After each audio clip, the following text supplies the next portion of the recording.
Hola, soy Ignacio Agüero, soy psicólogo, me desempeño en el área clínica y educacional y me apasiona la curiosidad, explorar, conocer y creo que por eso soy psicólogo.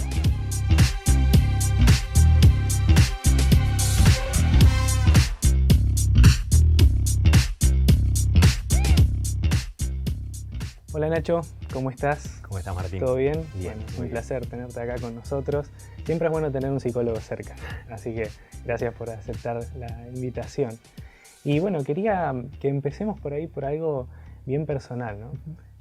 Sos psicólogo, es lo que acabamos de decir. En este tiempo que ya llevas ejerciendo tu carrera, ¿qué es lo que más te apasiona? ¿Qué es lo que más te gusta? Bien, creo que justamente una de las cosas que me apasiona tiene que ver con la amplitud, con la variedad que tiene la psicología por trabajar de distintas áreas, ¿no? Uh-huh. A mí me toca trabajar en dos áreas, que es Sí. la psicología clínica, la más conocida a veces de consultorio, ¿no? Uh-huh. Y la psicología educacional, ¿sí? En la Universidad Adventista de Plata. Uh-huh. Y en los dos las tareas son un poco distintas, ¿sí? Pero hay algunas características que a mí siempre me gustan, me apasionan, ¿sí? De la psicología. Sí. Entre ellas, una que a veces se conoce incluso fuera del contexto de trabajo, que a veces tiene que ver con esto de que el psicólogo es alguien que pregunta mucho, ¿no? A veces me pasa en comidas familiares, ¿sí? Sí. Tengo una hermana psicóloga y ella también siempre la catalogamos como la que pregunta todo, siempre. Sí. O me ¿no? está analizando. Total, La total. típica. Exactamente. Espero no estar haciéndolo, creo que no. Pero sí como que la pregunta es un recurso que tenemos siempre y a mí me gusta mucho porque también habla un poco de esto como de explorar, ¿no? Uh-huh. Y quizás si hay una característica que me encanta y me apasiona también de mi trabajo en la psicología es la curiosidad, Uh-huh. ¿no? Porque el hablar con una persona Sí. tiene que ver con una, bueno, al estar entrevistando creo que capaz te pasa eso también, Sí, ¿no? O sea, da mucha curiosidad porque es como demasiado libre para donde puede ir, conocer de distintas maneras de pensar, de sentir, de hacer las cosas, ¿no? De vincularse. Entonces creo que esa es una de las cosas que me apasionan, ¿sí? de mi profesión, ¿sí? Uh-huh. Y después también creo que tiene que ver con otra de que es una profesión de que siempre te llena y a la vez que siempre te deja algo. A veces te deja un poco dolido, ¿sí? Uh-huh. Porque es trabajar con experiencias a veces un poco Fuerte. dolorosas, Sí. fuertes, total. Pero que a la vez, con el tiempo, más Uh-huh. allá de que tengo no muchos años de experiencia, pero con el tiempo de experiencia también he ido entendiendo que ese dolor un poco que uno se lleva también es algo bueno, ¿no? En el sentido de que de alguna manera también estoy pudiendo como conectarme un poquito más con lo humano del otro, ¿no? Sí. Si me fuera y como que, bueno, termino de hablar con vos y apago un botoncito y sigo mi vida, creo que quizás también habría algo que por ahí puede llegar a estar faltando. Entonces, bueno, me gusta y me apasiona por esas áreas. Qué loco estaba pensando, ¿no? Porque por ahí el que va al consultorio va buscando respuestas y vos decías, y yo te tiro una pregunta, ¿viste? Pero por ahí va encontrando la respuesta. Es muy interesante esto. Hablar del cuidado de nuestra salud mental es interesante, es un campo muy vasto para explorar, para entender. Y cuando hablamos de nuestra salud mental, Nacho, a veces surge a la vista una triada muy común, muy conocida, que nos da un poco de miedo, que es la de ansiedad, estrés, depresión. Y pasa que a veces livianamente en lo cotidiano decimos, sí, estoy deprimido, tengo ansiedad, pero ¿qué es realmente la ansiedad? Bien, como vos decís, ¿no? Son términos muy usados, Uh-huh. ¿sí? Que capaz ese uso le desgasta un poquito el significado, ¿no? Total, total. Le desgasta y a la vez el que sea muy usado creo que también te da una pauta un poco de cómo estamos viviendo, ¿no? Tal Porque cual. por algo no se usarán otros términos y se usan tanto esto Tal cual, tal y cual. se escuchan en noticieros, en la fila del supermercado, Sí. en cualquier lado, ¿no? Uh-huh. Y está bueno por ahí intentar definirlo. A mí la ansiedad, si hay una definición que a mí me gusta siempre como disparadora y que incluso a veces al trabajar con pacientes me gusta esto de, bueno, definirlo, o a veces me gusta escuchar un poco la definición del paciente, que muchas veces es relacionarlo con, bueno, estar impaciente, querer todo ya, que tiene que ver mucho con eso, lógicamente. Pero también me gusta esto de definirlo como una emoción protectora, ¿sí? Y cuando arranca por ahí, es como que hay algo que ya empieza a llamar un poco a veces la atención, ¿no? Porque de repente es como una connotación, no sé si positiva, pero no tan negativa al menos, ¿no? Al llamarlo una emoción protectora, ¿no? Y que tiene que ver con este sistema de respuesta que tenemos, ¿sí? Biológicamente, desde que nacemos, ¿no? Para defendernos ante ciertas amenazas, ¿sí? Ciertas amenazas externas como internas, ¿no? Entonces, justamente la ansiedad tiene que ver con esa emoción que menos mal que la tenemos, ¿sí? O sea, no hay persona que no tenga esa emoción en su pack, en su combo emocional, ¿no? Sí.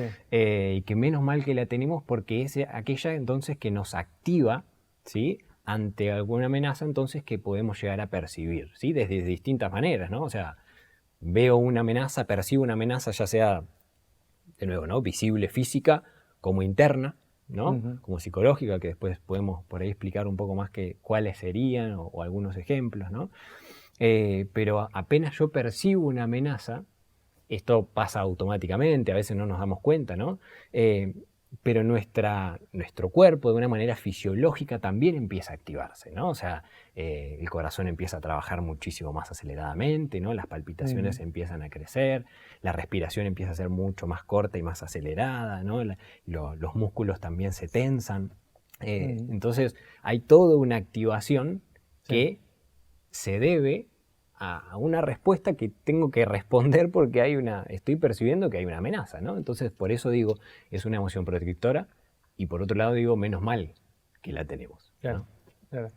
Estaba pensando que esta emoción protectora que vos decías, Nacho, se puede equiparar un poco con la fiebre, por ejemplo, ¿no? Total. Es un síntoma, lo tenés ahí. Pero el problema no es la fiebre en sí, sino que hay algún microorganismo dentro de tu cuerpo que está causando algún tipo de desarreglo y que hay que solucionarlo de alguna manera.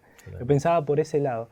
Y también una vez escuché, vos me dirás si es así o no, que la ansiedad tiene que ver con estar muy centrado en el futuro. Es como que yo ya estoy viviendo lo que todavía no llegó. Cuando identifico un pensamiento que me genera ansiedad, ¿cómo lo gestiono? ¿Cómo lo manejo? Bien, como decís, ¿no? La ansiedad tiene que ver con el futuro. Y a ver, en primera instancia, si vamos un poco de nuevo más en lo psicológico, creo que desde el concepto de ansiedad, esto de que se activa ante una amenaza, es porque también se activa ante algo ante lo cual yo no tengo control de alguna forma, ¿no? Porque si hay algo que me está amenazando, yo no tengo control. O sea, lo único que puedo controlar es huir, es enfrentar, es quedarme paralizado, pero no mucho más que eso, ¿no? Entonces, y si hay algo que se escapa de nuestro control, es el futuro justamente, ¿no? Sí. O sea, y es algo que nos da ganas de controlar por una cuestión casi instintiva humana, ¿no? Entonces, bueno, por eso la ansiedad también, sí, como vos decís, se relaciona mucho con el futuro. A ver, la preocupación siempre es un síntoma de ansiedad, ¿no? Esta preocupación que encima tiene como mucha connotación positiva por lo general, ¿no? Y que a veces el consultorio, por ejemplo, es un contexto en donde buscamos redefinir un poco este concepto, el de preocupación, porque por lo general a veces escuchamos qué madre preocupada, ¿no? Qué persona preocupada, como una connotación positiva, ¿no? Y estamos hablando probablemente de nuevo, de una conducta que está expresando ansiedad, ¿sí? Que está expresando posicionarme en un lugar en donde no tengo control de ninguna manera, ¿no? Entonces, bueno, ahí ante esto que vos decías, coincido, ¿no? O sea, la ansiedad tiene que ver mucho con el futuro y justamente estrategias que hoy en día que se trabajan mucho para abordar la ansiedad tienen que ver mucho con la conciencia del presente, ¿no? Con el vivir un poco en el famoso aquí y ahora que a veces se escucha, ¿no? Claro. Porque es justamente en donde hay un poco más de control, ¿no? Que no sea en el futuro, ¿no? Pero sí, coincido totalmente un poco con esa mirada que mencionabas. Tal cual. Hace un ratito hablábamos de amenazas que uno percibe. Y estas amenazas pueden ser reales o pueden ser irreales. Por ejemplo, no sé, de acá a una semana tengo que rendir un final súper complicado en la universidad. ¿Es una amenaza real? Sí. ¿Me sirve la ansiedad en ese caso? Sí, porque si no me preocupara en lo más mínimo, tengo un problema. Y lo mismo si tengo mañana una entrevista de trabajo, por ejemplo, ¿no? Pero a veces hay otro tipo de amenazas que son más irreales. No sé, tengo miedo a quedarme pelado, por ejemplo. ¿Y hay pelados en tu familia? No, no hay, pero bueno, tengo miedo a quedarme pelado. No sé, por decir algo muy básico, muy tonto, ¿no? Yo también tengo miedo de quedarme pelado. ¿Tenés miedo de que mi papá es pelado? Yo también, porque tengo todos mis tíos pelados, así que estamos mal por ahí. Pero, Nacho, dicen los que saben, ¿no?, que nuestro cerebro le cuesta diferenciar esto entre la amenaza real y la amenaza irreal. ¿Podemos hacer algo para solucionar eso? ¿Le podemos dar una ayudita a nuestro instinto para que no se, por así decirlo, no se crea todo lo que piensa? Podemos ayudarlo. Probablemente, no sé si a distinguirlo, ¿no? ¿Qué es lo real y qué es lo irreal? Porque, como decís, nuestro cerebro va a percibir amenaza. Sí. Después, mi cerebro no me va a poder decir, che, pero con esto no estés tan ansioso porque esto es irreal, ¿no? Y esto es más real de alguna forma, ¿no? Entonces digo, no sé si a distinguirla a la hora de percibirla, pero sí a la hora de qué hago con esa ansiedad, ¿no? Hay maneras justamente de registrar el pensamiento, ¿no? O sea, a ver, volvemos un poquito quizá como a la secuencia esta que decíamos, ¿no? Percibo amenaza, ¿no? Esto a cualquiera nos puede pasar, ¿no? Esto pasa por un proceso de que interpretamos esa amenaza, ¿no? Vamos al ejemplo de tengo que rendir un examen. Tengo que rendir un examen, o tengo una entrevista de trabajo, ¿sí? O tengo alguna situación un poco más estresante, un estímulo que me demanda un poco más, ¿no? Entonces digo, es algo que inherentemente me tiene que despertar una activación por encima de la media, como decía, pues si no voy a estar relajado, no voy a hacer nada de alguna manera. Entonces, ¿hay una amenaza ahí? Sí. Ahora, ¿cuándo esto quizás se puede convertir en algo, para no llamarlo patológico, quizás algo que nos termine haciendo daño de alguna forma?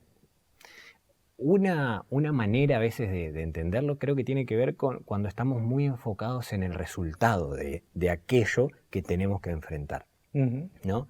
O sea, si yo tengo que rendir un examen, una entrevista de trabajo, lo que sea, y estoy pensando en que me tiene que ir bien, en que no puedo desaprobar, ¿sí? En que no puedo mostrarme nervioso, ¿sí? En que estoy muy presionado por mis padres, porque es la última materia, porque no me puedo quedar en blanco. Si no consigo el trabajo, ¿con qué voy a vivir? ¿Con qué voy a comer? Totalmente. Entonces, ¿son preocupaciones reales, lógicas? Y sí, ¿cómo yo le voy a cuestionar eso a alguien, ¿no? O sea, me está diciendo, pero si es mi última materia, mis padres sí me presionan, ¿no? O una entrevista de trabajo, pero sí, si yo no entro ahí, no tengo trabajo, ¿no?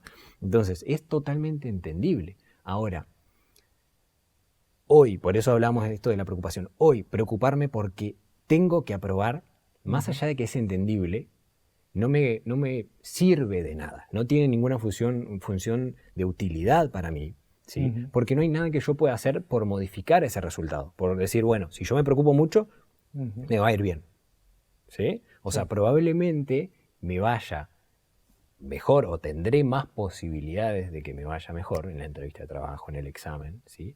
Si mi foco está puesto en esto que decíamos, en el ahora, en donde tengo control, ¿sí? En ese proceso, ¿no? En el descansar bien, en el tomar un buen tiempo para el estudio, ¿sí? En el alimentarme bien, ¿sí? En tener buenas relaciones sociales, en la actividad física, ¿sí? Entonces, si mi foco está puesto por lo general en el proceso, seguramente al resultado tenga más posibilidades de conseguirlo. Pero el resultado siempre es importantísimo entender de que no está en nuestro control, ¿sí? O está en el deporte, si se quiere, ¿no? O sea, yo entreno, pero ganar no está bajo mi control. Por más que entrene excelente y que ese es mi foco, acá y ahora, pero el resultado no está bajo mi control, ¿no? Entonces, por lo general, a veces eso tiene que servirnos de alguna manera, porque si no, de nuevo, nuestra mente siempre está focalizada en esto de tengo, ¿sí? De debo, ¿sí? No queda otra, ¿sí? O sea, una cuestión de vida o muerte, ¿no? De blanco o negro. Y esto es de nuevo una interpretación que termina activándonos una ansiedad que es muy dañina de alguna forma, ¿no? Porque estaríamos corriendo detrás de algo que no tenemos control alguno.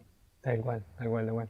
Pienso un poco que a veces puede surgir la profecía autocumplida, en la que pienso, no, me va a ir mal, no voy a lograr aprobar, no voy a pasar esta entrevista de trabajo, no me van a contratar, o no voy a ganar. Vos ponías el ejemplo del deporte, ¿no? A mí me encanta hacer deporte y a veces uno ya va con la mente pensando, vamos a perder, y terminas perdiendo porque es así, ya vas como condicionado. También creo que está bueno por ahí identificar de dónde vienen esas debo tal cosa, ¿no? Me tiene que ir bien, sí o sí. Es algo que yo solo me lo estoy imponiendo, me lo está imponiendo mi familia, quizá los que me rodean, ¿no? Pueden ser algunas variantes, ¿no?, de estas situaciones que van ocurriendo y que nos pueden pasar a todos. Y me parece, Nacho, que también todo esto nos lleva a veces, ¿no?, a tener, recién hablábamos un poquito del miedo, ¿no? Y cuando hablábamos del miedo, yo pensaba, bueno, ya hablamos de que el miedo viene en nuestro pack básico de emociones cuando nacemos, cuando somos chiquitos, y está ahí también para ayudarnos a identificar amenazas, lo cual es positivo. Pero como decíamos recién también, hay miedos que son irracionales, ¿bien?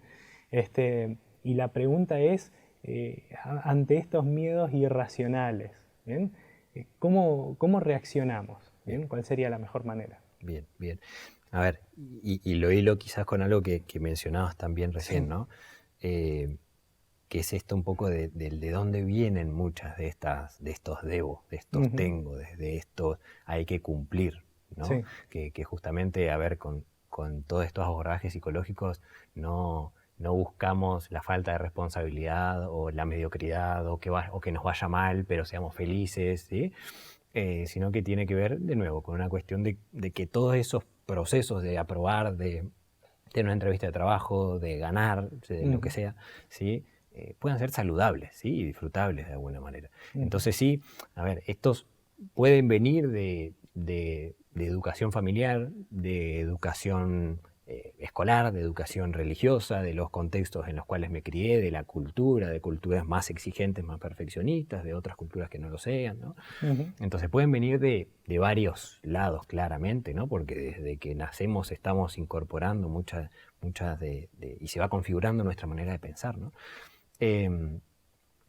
Pero sí hay algo que ya hilando un poco más con la pregunta, digo, que por ahí siempre es necesario tener en cuenta de que si yo lo estoy pensando un poco eso, quizás tenga yo que hacerme un poco responsable de eso, ¿no? Si yo estoy con el tengo que aprobar, ¿sí?, por más que tenga la presión de papá, mamá, jefe, tengo que entrar en este trabajo porque tengo una familia por detrás.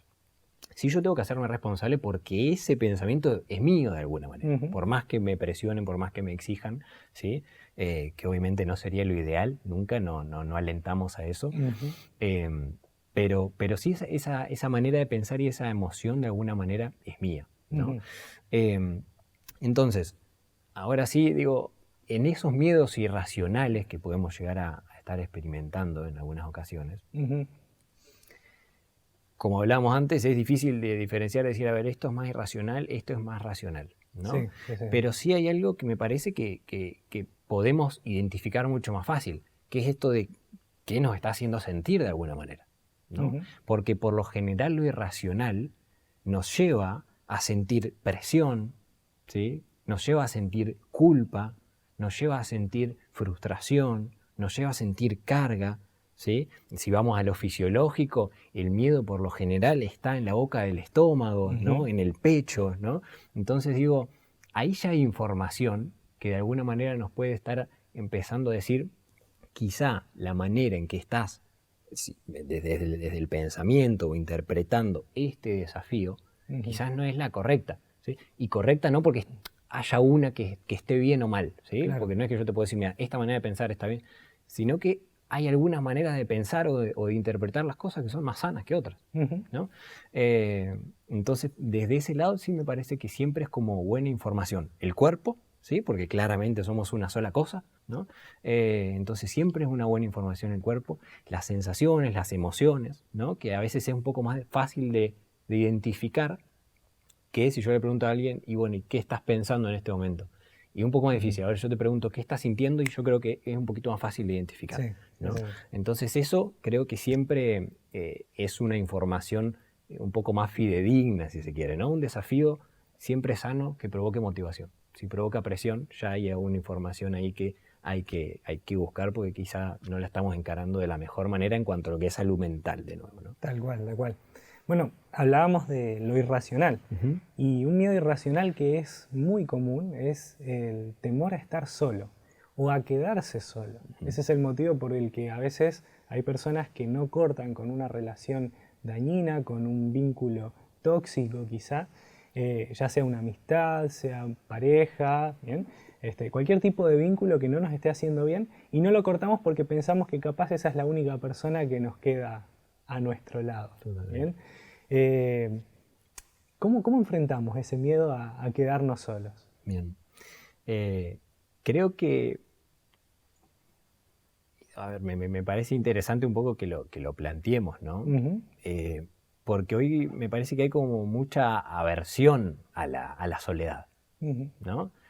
O sea, ponemos a la soledad como un lugar de rechazo, ¿no? De que si llego a esa sensación o esa emoción o a ese estado, ¿no? Es como llegar a lo más hondo de alguna forma, ¿no? Sí. Y que, a ver, yo no es la idea romantizar la soledad ni nada por el estilo, Tal cual. pero sí creo que, de nuevo, hay algo cultural y social ahí también, ¿no? En donde se nos promueve esto de que estar solo es por nuestra culpa, es por lo que nosotros podemos llegar a generar en los demás, ¿no? Entonces, algunos dicen que no, porque tenemos mala vibra, ¿no? Total. No se nos acerca la gente por eso. Total. Entonces, de nuevo, ¿no? O sea, si vamos a redes sociales, lo que quizás está bien visto es subir siempre una foto con alguien o estando con personas, ¿no? Entonces digo, bueno, creo que en primera instancia siempre está bueno ser conscientes de que la soledad no es necesariamente un estado totalmente negativo, tóxico, destructivo, ¿sí? Porque si no, ante eso es en donde podemos llegar a encontrar esta excusa de decir, bueno, no tengo que estar solo, entonces mejor. Bueno, Claro. si vamos al dicho popular, ¿no? Mejor estar solo que mal acompañado. Bien, los dichos populares por algo son tan sabios, ¿no? Tal cual. Entonces creo que siempre, de nuevo, ese como conocimiento o esto cultural que a veces tiene la soledad, a veces está bueno ser consciente, porque no es tan cierto de que la soledad sea tan negativa, ¿no? Claro. Por ahí a veces, de nuevo, lo que puede llegar a ser muy negativo ante la soledad, y volvemos un poco a la interpretación, ¿no? Hay toda una rama de la psicología que es la psicología cognitiva, ¿no? Que estudia mucho esto de cómo interpretamos las cosas, por eso quizás voy ahí constantemente, ¿no? Y digo, vamos de nuevo a la interpretación, ¿no? Hay un disparador que es la soledad. Si la interpretación ante esto es porque soy inútil, ¿sí? Soy una mala persona, nadie me quiere, es todo mi culpa, ¿no? Una cuestión negativa de que la atribuyo todo a mí, ¿no? Creo que ahí es en donde probablemente podamos encontrar algo que nos termine hundiendo muchísimo, ¿sí? Pero de nuevo quizás no encuentro el problema en el disparador, en la soledad. Sí. Quizás más en lo que yo me puedo llegar a decir, si se quiere, con respecto a esa soledad, ¿no? Entonces creo que siempre es bueno como desafiarnos en ese sentido, ¿no? O sea, no está mal estar solo, no está mal la soledad, ¿no? Siempre y cuando no esté como filtrado por estos pensamientos, ¿no? Porque claramente ellos me van ahí sí a meter en una soledad de aislamiento, ¿no? Porque si soy un inútil o no sirvo para nada o todo es mi culpa o no le hago bien a nadie, ¿no? Claramente esto sí me va a reforzar mi idea de que entonces sí, no tengo que conocer a nadie, ¿sí? Tengo que hundirme yo solo, intentar, si tengo un problema, lo resuelvo yo solo, y ahí se va generando todo un bucle difícil y más complejo, claro. ¿No? Porque no expreso, no hablo con nadie, no merezco que nadie me escuche, me doy vergüenza. Entonces, bueno, por eso me parece como importante ir primero a dónde se disparó todo esto, ¿no? Y nos podemos estar perdiendo capaz aspectos positivos de la soledad, como es el de tener un espacio para reflexión, para la introspección, ¿no? El analizarnos a nosotros mismos por dentro, qué es lo que sentimos. Yo creo que a veces le estamos huyendo un poco a eso cuando le huimos a la soledad, ¿no? Sí, sí. porque nos pone incómodos estar solo con nosotros mismos a veces. Lo veo un poco por ese lado. Y recién cuando hablabas de la soledad, Nacho, mencionaste una palabra que justo quería que habláramos un poco de eso también. Hablaste del aislamiento, que es un término que ha tomado una connotación totalmente distinta para nosotros en estos últimos años, que venimos de enfrentar una pandemia de la cual todavía no podemos decir que nos libramos. No. Está ahí, solo que la normalizamos, bien, la hicimos parte de nuestra rutina, de lo cotidiano. Pero estoy seguro que la pandemia afectó muchísimo en la salud emocional. Ahora, es diferente que lo diga un civil de a pie como yo, que lo puede decir basado en, no sé, en su estimación general de la sociedad o en experiencias propias. Pero a vos que te toca estar ahí en el campo, ¿no? De la psicología, de la salud mental, que seguramente a lo largo de este tiempo tuviste que atender a varias personas que vinieron con sus dramas, con sus problemas, como siempre los hubo, pero ahora con un contexto totalmente distinto. ¿Cómo crees que afectó la pandemia y el aislamiento al cuidado de nuestra salud mental? Bien.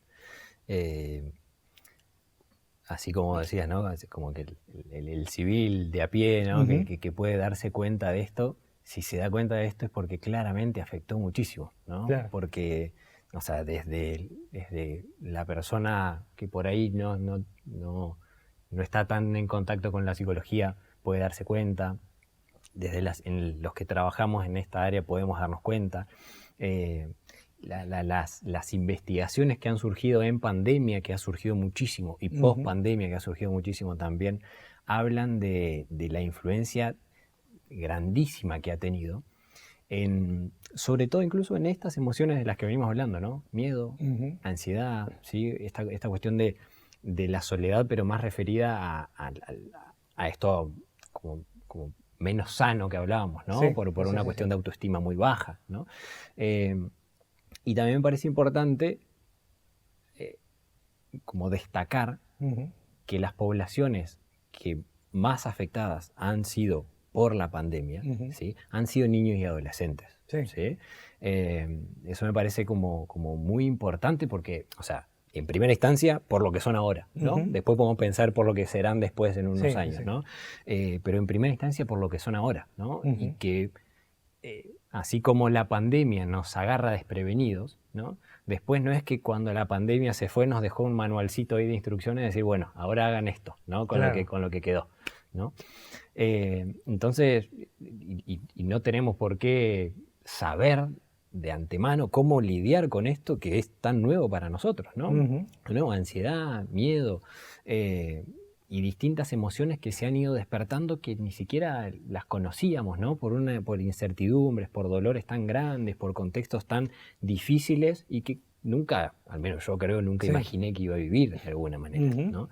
Entonces, sí me parece como importante primero destacar eso, ¿no? Y después, en segunda instancia,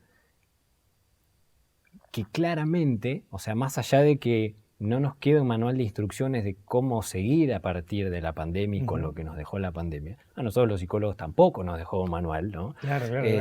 Pero claramente hay como al menos dos cosas básicas que yo creo que hay que tener en cuenta, entienda más, menos psicología, no importa, ¿sí? Que una tiene que ver con darle un poco más de valor, ¿sí? Con validar, con escuchar, con comprender, con contener un poco más la emoción, ¿no? Que es justamente en donde ha aparecido. Cualquier afección, cualquier problema que me haya dejado la pandemia, esto se expresa puede expresarse, ¿no? Y si hablamos de niños adolescentes, a través de malas conductas, ¿no? O a través de conductas extrañas, ¿no? Que por ahí no sabemos cómo lidiar con ellas, de encerrarnos, de aislarnos, ¿no? Entonces digo, primera cosa que creo que podemos hacer siendo psicólogos o no psicólogos, ¿sí? Tiene que ver con validar estas emociones. ¿Sí? Porque también creo que hemos crecido y seguimos por ahí creciendo en culturas en donde valoramos, reforzamos mucho más aquellas emociones más bien vistas, ¿no? De felicidad, de portarnos bien, ¿no?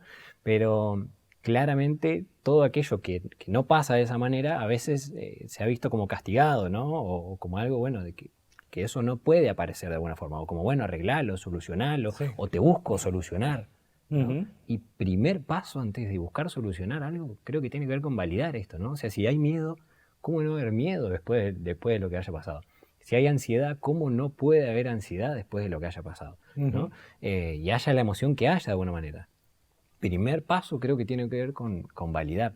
Y segunda cosa que me parece sí importante para quienes han vivido, ¿no? Hablando ya ahora no en cómo ayudo, sino en cómo he experimentado quizás algunos malestares por la pandemia, creo que tiene que ver con entender un concepto que en psicología es recontra importante porque atraviesa cualquier afección, ¿sí? Que tiene que ver con la evitación. Evitación, ¿no? La evitación es el principal factor de mantenimiento de la ansiedad, ¿sí? O sea, esto quiere decir que cuando nuestra ansiedad está perdurando mucho tiempo, esto es sinónimo de que estamos evitando mucho, ¿no? Estamos evitando mucho tener esa sensación de ansiedad, validarla, esto que estamos diciendo, y por no validarla, bueno, hace esto, ¿sí? O buscamos tips, cómo no sentirme ansioso, cómo no sentirme triste, cómo no tener miedo, ¿no? Y todo esto tiene que ver con conductas evitativas, ¿sí? La preocupación, esto de ir al futuro, es una conducta evitativa porque me quiero anticipar para que no pasarla mal en ese momento, de alguna manera, ¿no?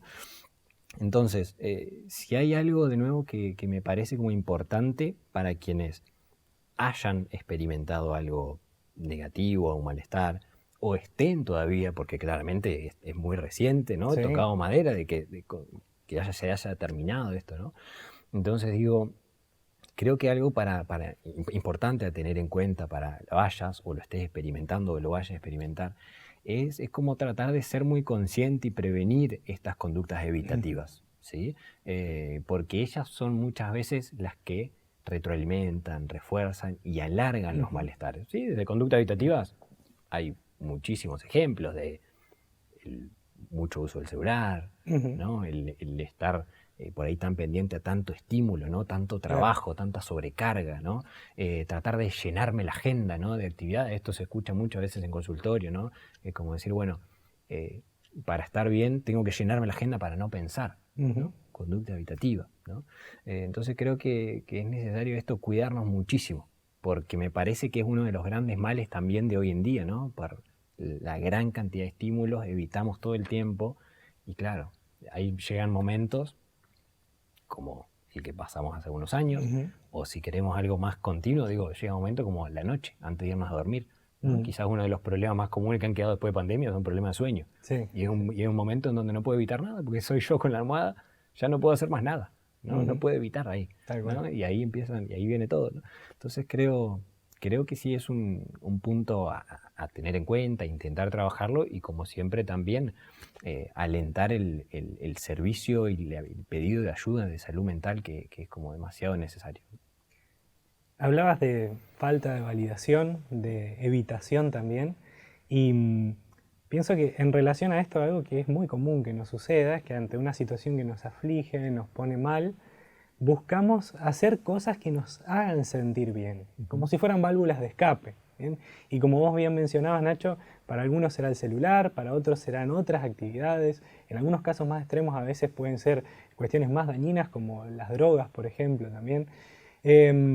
Pero la pregunta es, ¿se puede? Porque parece que estamos buscando todo el tiempo estar bien y sentirnos contentos, ¿no? ¿Se puede estar bien todo el tiempo? ¿O no? No se puede. Creería que no.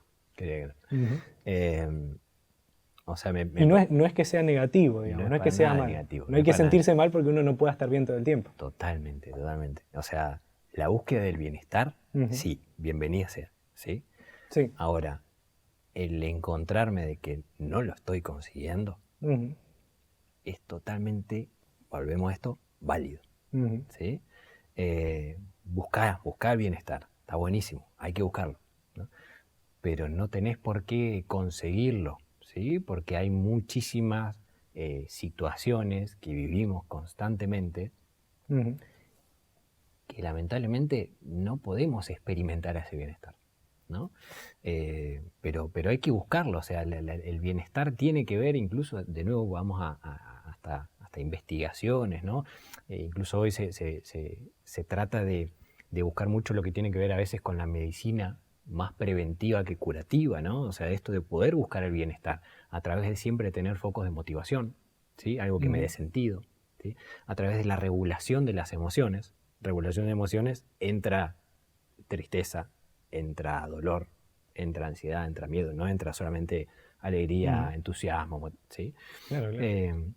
Actividad física, nutrición, ¿sí? Y poder conectarnos un poco con el otro, ¿no? Lo social. Entonces digo, desde todos estos puntos, ¿sí? Desde la búsqueda de sentido, que podemos encontrarla justamente en lo que hacemos, como también en una conexión con Dios o con algo que de alguna manera yo pueda creer y que me dé ese sentido, es como uno de los puntos claves para el bienestar, ¿no? La regulación emocional, ¿sí? Que ahora que podemos volver un poquito más, ¿no? La actividad física, tremendamente necesario porque volvemos, si algo pasa en la cabeza, somos un todo, ¿no? No, Sí, no, no hay que arreglar acá y la alimentación, volvemos al mismo mensaje de alguna manera, ¿no? Entonces, quizás sí agrego una cosita más con respecto a lo de la regulación emocional, esto del que está bien encontrarnos que no nos estamos sintiendo bien, ¿no? Está perfecto. Ahora, como justamente esto está perfecto, no es una cuestión de decir, ok, entonces estoy triste y me tengo que quedar ahí, claro. ¿no? O sea, sí, hay que aceptarlo, la aceptación es básica justamente para tratar de intentar sentirnos bien, porque de nuevo, estamos buscando el bienestar, ¿no? No es que estamos buscando la tristeza, estamos buscando el bienestar, pero parte de ese bienestar a veces incluye esto, ¿no? Y entonces, en esa búsqueda de bienestar, en lo que tiene que ver con esas emociones más desagradables, ¿sí? Ahí entra el otro punto, que esto necesitamos del otro, ¿sí? O sea, acá no es tus problemas, resolverlos vos, tu tristeza, resolverla vos, ¿sí? Necesitamos del otro, ¿sí? Por eso necesitamos, todos, ¿no? Incluso yo, todos los que estamos, digo, todos necesitamos, por ejemplo, en algún momento de la psicología, ¿sí? Pero también necesitamos de un entorno, de amigos, de familia, ¿sí? Alguien en quien sostenerme. Y que creo que es uno de los principios fundamentales para poder llevar algunas emociones no tan agradables, ¿sí? Porque ante el duelo aparece la tristeza, el dolor, ¿sí? Entonces digo, esto, a mi entender, el dolor, por ejemplo, no es algo a lo cual tengamos que resolver, es algo a lo cual tenemos que sostener, ¿sí? Y sostener, no tenemos por qué sostener solos, Claro. ¿no? Hay un concepto en psicología que es el de la autorregulación emocional. Ahora, esto dice por ahí los autores que hablan de estos términos, digo, ¿no? Para lograr esa autorregulación emocional, primero también tengo que aprender a corregularme emocionalmente, ¿no? Y esto es con el otro, sabiendo que si yo te vengo a hablar de que por ahí estoy un poco mal, estoy triste, no es para que vos me lo resuelvas, ni para arruinarte el día y cargarte con mis problemas, ¿no? Es porque es una necesidad básica, ¿sí? Y en cuanto yo más me enfrasco, ¿no? En que lo tengo que resolver yo, porque este es mi problema y no puedo cargar a las otras personas. Las personas tienen sus problemas, ¿qué les voy a andar cargando yo con las mías, ¿no? O porque nos da vergüenza de cómo me voy a sentir así, si hay personas que la están pasando mucho peor, ¿no? Toda emoción que aparece es recontra importante, recontra válida, y para poder autorregularla, necesito corregularla con el otro. Claro. También está bueno pensar no solamente en, bueno, me estoy sintiendo mal o la estoy pasando mal, voy y me descargo con otro, sino también estar nosotros atentos para poder ser esa persona para el otro. Total. Porque el otro lo va a necesitar. Podemos caer en el error, que a varias personas les pasa, de estar constantemente buscando a quién descargarle sus problemas, pero a veces no ser un buen oyente activo, digamos, para el otro, para escuchar sus problemas. A veces, Nacho, me da la impresión de que sabemos de a qué se debe esa tristeza o ese malestar.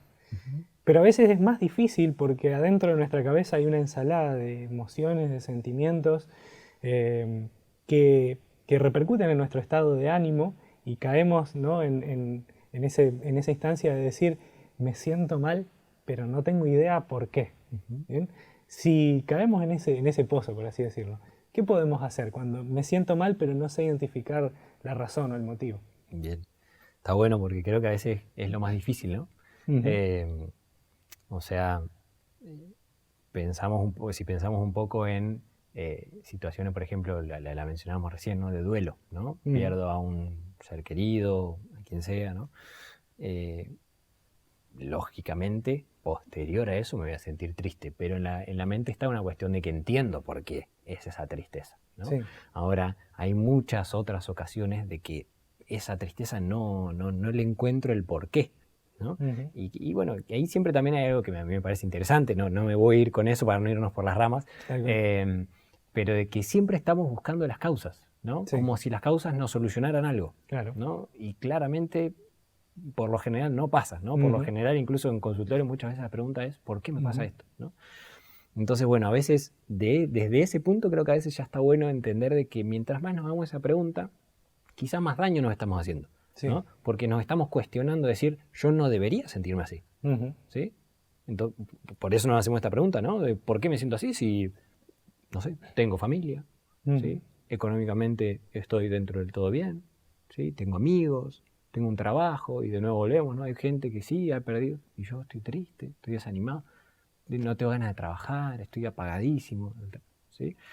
Estoy irritable, le hablo mal, ¿no? Entonces digo, hay un primer punto que tiene que ver con esto de no somos quienes para juzgar esto, ¿no? Uh-huh. Juzgar las emociones no tiene ningún sentido, ¿no? Porque por más que yo te juzgue, es decir, si esto está bien o está mal, yo no lo cambio.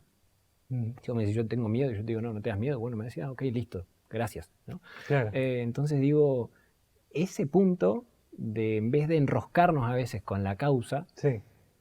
creo que sí es muchísimo mejor a veces encontrar el estado y la búsqueda de aceptación, ¿sí? Uh-huh. Que a veces es un poco difícil de conseguirla, Uh-huh. pero la búsqueda de esto es tremendamente beneficiosa, ¿sí? Incluso hoy por hoy la psicología en toda su historia ¿sí? se ha dividido en varios momentos históricos que se han enfocado en distintos abordajes o distintas maneras de trabajar. Se llaman olas, ¿no? De Sí. psicología de primera ola, segunda ola. Bueno, las últimas olas, si se quieren, o modos de ver la psicología, de trabajar con la psicología, muchas tienen que ver con poder trabajar desde este lado, desde la aceptación y el compromiso, Uh-huh. ¿sí? Desde la compasión, Uh-huh. ¿sí? Y que esto tiene que ver justamente con que entrar, de nuevo esto que decíamos, en ese rol de juzgar lo que sentimos no tiene ninguna utilidad, Sí. ¿sí? Y lo único que conseguirá es hundirnos más, ¿no? Entonces Uh-huh. en esa búsqueda de por qué, de nuevo, a veces terminamos lastimándonos mucho porque nos consideramos que nosotros no merecemos sentirnos así, no tenemos por qué. Y entonces entramos en un rol de castigo, ¿no? De que no tenemos que hacer eso.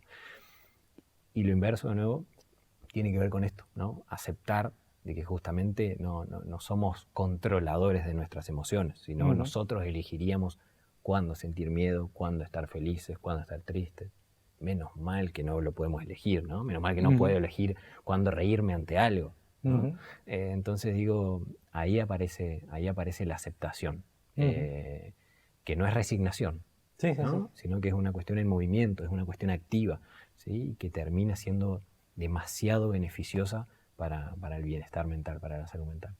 A esto que acabas de mencionar, Nacho, si tuvieras que, ya mencionaste, ¿no? El tema de la aceptación, el compromiso también, ¿le agregarías algún otro ingrediente a esta inyección de optimismo para cuando nos sentimos negativos? Algo más que vos creas, que digas, bueno, esto también contribuye a, en momentos donde uno está bajón, poder levantar la cabeza e ir levantando el vuelo, porque obviamente uno quiere volver, como decíamos, uno está buscando el bienestar, ¿verdad? Total.